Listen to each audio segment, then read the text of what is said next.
көп адам маған ауыздағы жағымсыз иісті қалай кетірсем болады деген сұрақтар қойып жатады, және артық салмақтан қалай арылсам деп. Оның халық емінде көптеген жолдар бар. Бүгін сіздерге бір ғана тәсілін көрсететін боламын. Ол үшін мынандай укроптың бір булмасы керек. Осындай бір булмасының артық бөлігін алып тастай саласыздар. Егер 1 литр болатын болса, тең жартысын, егер 2 литрге дайындасаңыздар, толығымен саласыздар. Ол қарапайым, мына укропты сағаннан кейін қайнап тұрған кипятокты үстінен құю керек. Және осы кешке түнде дайындасаңыздар, таңертең уже дайын болып қалады. Таңертең кәдімгі су есебінде ішіп тұрған абзалырақ.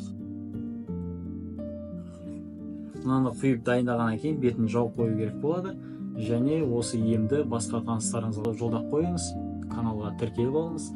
Видео ұнаған болса, лайк басып, комментарийға жазып кетіңіз. Қандай ауруларды халық емдеу жөнінде кеңестер керек, соны пікірге жаза кетіңіз.